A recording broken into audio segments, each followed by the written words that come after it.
Pengurus Wilayah Nahdlatul Ulama Jawa Tengah, kepada yang terhormat Bapak Kiai Haji Abu Hafsin PhD, dipersilahkan.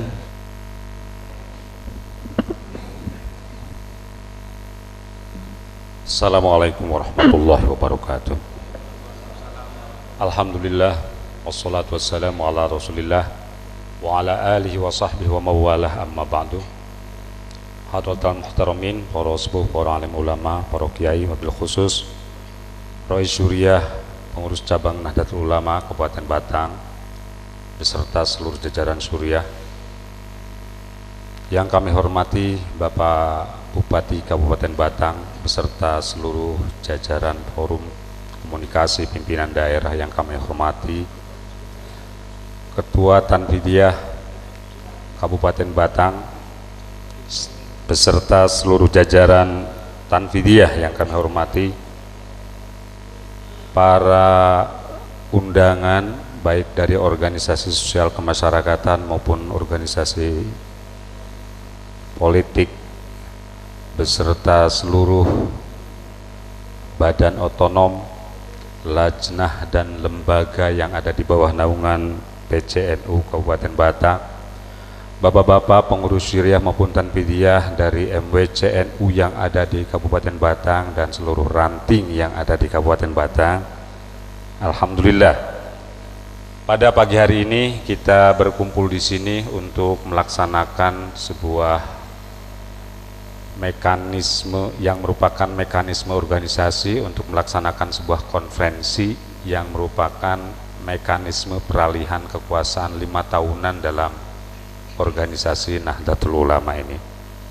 Kita berdoa mudah-mudahan Allah meridhoi apa yang akan kita laksanakan pada pagi hari ini dan menghasilkan sebuah keputusan yang benar-benar bermanfaat bukan hanya bagi warga Nahdlatul Ulama tapi juga bagi warga dan masyarakat Batang, khususnya masyarakat Jawa Tengah dan bangsa Indonesia pada umumnya.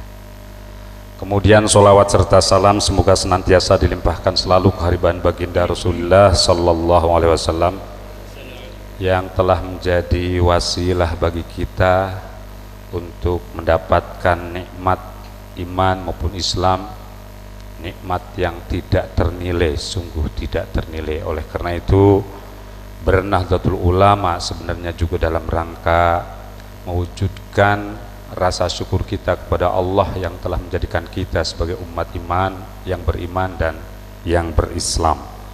Hadirin para mu'tamirin rahimakumullah, saya sangat senang sekali dengan tema konferensi kali ini. Kembali ke tradisi, revitalisasi peran NU untuk memperkokoh karakter keindonesiaan. Saya kira memang ini merupakan sebuah tema yang sudah sejak lama sekali, bahkan ketika Nahdlatul Ulama belum lahir pun pekerjaan para pendahulu kita dari mulai zaman Wali Songo tidak lain adalah bagaimana menjadikan Islam tidak berhadap-hadapan secara diametral dengan kondisi Nusantara saat itu. Sekali lagi bahwa tema yang diusung kali ini sebenarnya sebuah tema yang pelaksanaannya sudah mujarab. Mujarab itu teruji, ya, jadi bukan manjur. Ini kalau di Batang mujarab itu artinya apa? Mesti semua rata-rata artinya oh manjur Pak, manjur.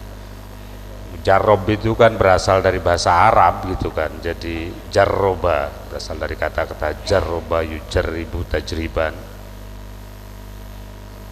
Jadi wadaka mujarab. Jadi mujarab itu dulu pada saat Islam jaya, ketika dunia kedokteran ya itu ada dalam dunia Islam. Nah, seluruh obat-obatan yang sudah uji medik, yang sudah diuji secara klinik, keluar dari laboratorium itu, kemudian obat itu dikasih label obat mujarab, artinya obat itu sudah melalui uji laboratorium gitu. Makanya ketika akan dipasarkan untuk meyakinkan masyarakat bahwa obat ini manjur, maka obat itu dibeli label mujarab. Obat ini artinya sudah teruji. Nah, diuji di mana? Ya di laboratorium gitu kan. Dulu. Jadi ketika Islam jaya, ketika Islam mengendalikan peradaban. Nah, sekali lagi bahwa Islam yang dibawa oleh Nahdlatul Ulama khususnya dan organisasi-organisasi Islam yang sudah established di Indonesia ini, saya kira bukan organisasi Islam yang baru-baru datang ya. Yang maksud saya yang sudah established itu seperti Muhammadiyah, ada Irsyad dan sebagainya. Itu adalah merupakan ajaran-ajaran agama yang memang sudah mujarab, sudah teruji gitu kan. Bahkan kalau jauh melihat bagaimana perjuangan Nahdlatul Ulama sebelum dilahirkan pada tahun 1926, perpaduan atau kombinasi antara keislaman yang universal dan keindonesiaan yang lokal ini sudah dilakukan oleh para pendahulu kita jauh sebelum NU ini lahir. Ya. Jadi gerakan keislaman mereka itu sangat inklusif. Inklusif itu artinya to include, tidak eksklusif. Include itu artinya memasukkan. Jadi para pendahulu kita pun sudah melakukan itu ketika mereka berhadapan dengan tradisi lokal. Tradisi lokal itu ada upacara 3 hari, ada upacara mitoni, ada upacara 40 hari, ada upacara mudun lemah misalnya, dan macam-macam. Itu merupakan semuanya adalah tradisi-tradisi yang ada sebelum Islam datang ke Indonesia. Nah, bagaimana caranya supaya Islam itu kemudian tidak berhadap-hadapan dengan budaya lokal? Maka para ulama sesepuh kita, para pendahulu kita melakukan sebuah pemahaman dan gerakan Islam yang inklusif, diinkludkan. Jadi formnya, wadahnya itu dimasukkan ke dalam Islam, sementara substansinya, isinya diganti. Wis enggak apa-apalah, karena pada saat itu belum ada gelas yang bagus misalnya gitu kan. Yang penting airnya susu meskipun wadahnya batok gitu kan. Enggak apa-apa. Lebih baik airnya susu dengan wadah batok daripada airnya arak wadahnya gelas yang mahal. Nah, kan begitu toh prinsipnya. Jadi prinsip inklusivisme itu kira-kira seperti itulah, lebih mementingkan isi sementara wadahnya diinkludkan, dimasukkan menjadi bagian dari Islam.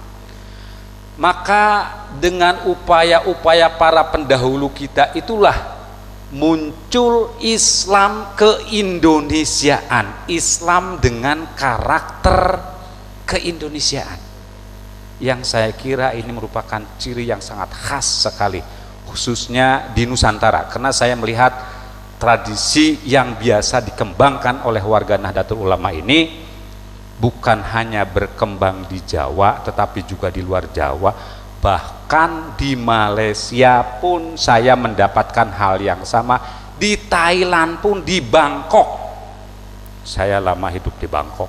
Di Bangkok pun saya melihat tradisi Islam yang sama seperti di Nahdlatul Ulama gitu. Jadi sekali lagi, inilah model penyebaran agama yang sebenarnya sudah teruji, sudah mujarab gitu kan. Nah, oleh karena itu, kalau seandainya sekarang kita semua para penjaga gawang ini sudah mulai agak melemah dalam rangka mengawal Islam yang memang sudah teruji itu, maka saya kira sangat tepat sekali kalau seandainya konferensi kali ini diberi tema revitalisasi peran NU untuk memperkokoh karakter keindonesiaan. Ini artinya bagi Nahdlatul Ulama pilar-pilar kebangsaan sudah tidak ada masalah, NKRI sudah tidak ada masalah, Pancasila tidak ada masalah, Bhinneka Tunggal Ika tidak ada masalah.